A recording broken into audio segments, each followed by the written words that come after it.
अस्सलाम वालेकुम फ्रेंड्स, कैसे हो आप। तो आज की इस वीडियो के अंदर हम सीखने वाले हैं कि आप कैसे क्रॉलिंग टेक्स्ट आपकी वीडियो पर ऐड कर सकते हैं। अब ये क्रॉलिंग टेक्स्ट क्या होते हैं, आप यहाँ पर देख सकते हैं। ये जो टेक्स्ट यहाँ से इस तरफ से इस तरफ या इस तरफ से इस तरफ जो चल रहे हैं, इस टेक्स्ट को कहते हैं क्रॉलिंग टेक्स्ट। कैसे आप बना सकते हैं, प्रीमियर प्रो की मदद से मैं आपको कंप्लीट सिखाने वाला हूँ। तो वीडियो को आगे बढ़ाने से पहले अगर आप फर्स्ट टाइम इस चैनल पर आए हैं तो इस चैनल को सब्सक्राइब कीजिए, क्योंकि मैं इस चैनल के ऊपर आपको video editing, WordPress development, digital marketing, freelancing, YouTube course, सारे चीजें फ्री ऑफ कॉस्ट सिखाने वाला हूं। अगर आपको फ्यूचर में इन फील्ड से रिलेटेड अपडेट चाहिए तो आप इस चैनल को जरूर सब्सक्राइब कीजिए, और किसी पॉइंट पर आपको ये वीडियो पसंद आते हैं तो इस वीडियो को लाइक कीजिए। तो चलिए शुरू करते हैं।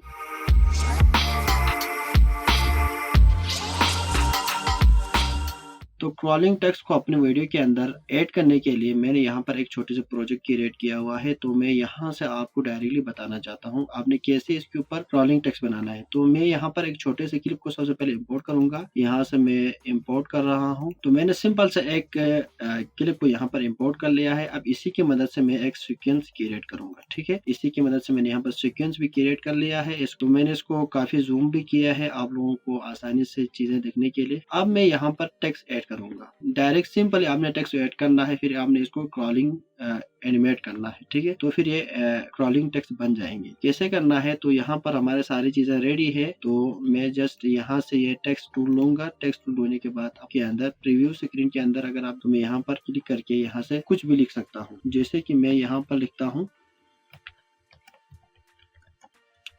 Welcome to Noori services. शायद सर्विसेज का स्पेलिंग मिस्टेक हो गया है, मैं इसको देखता हूँ। ठीक है, तो ये सर्विसेज का स्पेलिंग मिस्टेक हो गया, मैं इसको सही करता हूँ। तो चलो मैंने यहाँ पर एक छोटी बहुत टेक्स्ट लिख लिया है। अगर मुझे लगता है कि कम पढ़ रहे हैं तो मैं इसको बढ़ा भी दूंगा। तो ये टेक्स्ट से काफी आगे पीछे चला गया है। अब आपने क्या करना है, टेक्स्ट को ऐड करने के बाद इस टेक्स्ट की साइज को कम करना है। इसके लिए आपने यहाँ पर जो इस कोने में माउस लेकर आना है और इसको जस्ट इसकी तरफ आपने खींचना है, तो ऑटोमेटिकली ये साइज कम हो जाएंगे। ठीक है, तो आप यहाँ पर देखें तो सब्सक्राइब के बाद मुझे लग रहा है कि आगे थोड़ा बहुत लिखना चाहिए। यानी टेक्स्ट को मजीद इफेक्टिव तरीके से एनिमेट करने के लिए मैं यहाँ पर टेक्स्ट को ऐड कर रहा हूँ। ठीक है, चलो मैंने यहाँ पर बहुत कुछ लिख लिया है। ठीक है, ये टेक्स्ट की साइज बहुत आगे की तरफ चला गया है, तो आप देखें। तो मैं इसके साइज को इतना ही रखना चाहता हूँ। इसके बाद आपने यहाँ से सिलेक्शन टूल को सेलेक्ट करना है और यहाँ से इफेक्ट कंट्रोल के अंदर आना है। इफेक्ट कंट्रोल के अंदर आने के बाद यहाँ पर अगर आप देखें तो आपको ये जो टेक्स्ट हमने यहाँ पर लिखा था वो आपको यहाँ पर भी दिख रहे होंगे। आपने उसको एक्सपेंड करना है। तो ये सोर्स टेक्स्ट के अंदर यहाँ से आप इसकी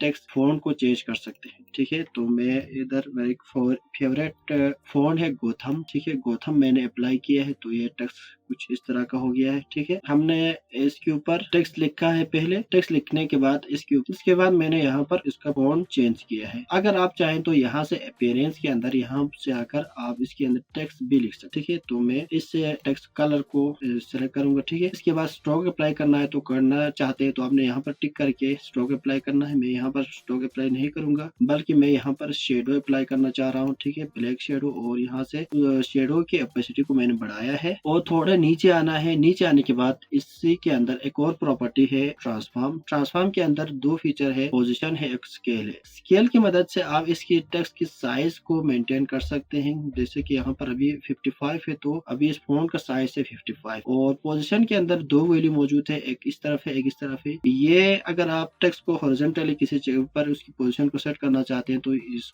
हॉरिजॉन्टली वाला वैल्यू ये है। अगर आप वर्टिकली इसकी वैल्यू चेंज करना चाहते हैं, पोजीशन चेंज करना चाहते हैं, तो आप यहाँ से कर सकते हैं। अभी मैं आपको दोनों दिखाता हूँ। अगर आप इस तरफ से करेंगे तो आप टेक्स्ट को वर्टिकली उसकी पोजीशन को एडजस्ट करेंगे। अगर आप इस वैल्यू को आगे पीछे करेंगे तो आप हॉरिजॉन्टली टेक्स्ट की जो पोजीशन है आप इसको सेट कर सकते हैं। अब हमने यहाँ पर क्रॉलिंग इफेक्ट अप्लाई करना है। कैसे करेंगे, तो इसके लिए मैं हॉरिजॉन्टल जो वैल्यू को इस तरफ चेंज करूंगा। ठीक है, यानी मैं इस टेक्स्ट को यहाँ पर छुपा दूंगा। कैसे, मैं इस वैल्यू को कुछ इस तरह बढ़ाना चाहता हूँ। चलो मैंने इसको यहाँ पर छुपा लिया है और ये यहाँ से टाइमलाइन टाइमलाइन से मैं इसकी टेक्स्ट की जो लेंथ है उसको भी बढ़ा दूंगा। ठीक है, इसके बाद आपने क्या करना है, यहाँ पर टाइमलाइन में अगर आप देखें तो ये जो मेरा कर्सर है टेक्स्ट की बिल्कुल ही स्टार्टिंग पॉइंट पर मौजूद है और यहाँ से हमने इस वैल्यू को चेंज करके टेक्स्ट को यहाँ पर छुपा दिया है। अगर आप इसको इस तरफ लेकर आएंगे तो टेक्स्ट नजर आने शुरू हो जाएंगे। मैं फिलहाल इस टेक्स्ट को यहाँ पर छुपा दूंगी। इसके बाद आपने यहाँ पर जो एक आपको स्टॉप वॉच का आइकन दिख रहा होगा, ये है टॉगल एनिमेशन के लिए। ठीक है, आपने इसको क्लिक करना है तो यहाँ पर एक की फ्रेम ऐड हो जाएंगे। तो अगर आप देखेंगे इस कोने में, तो इस यहाँ पर जब मैंने क्लिक किया तो इस कोने में एक की फ्रेम ऐड हो गया है। की फ्रेम एक्चुअली यहाँ पर ऐड नहीं हुआ है, ये टेक्स्ट की स्टार्टिंग पॉइंट पर एक की फ्रेम ऐड हो चुका है। इसके बाद मैं इस कर्सर को लेकर आऊंगा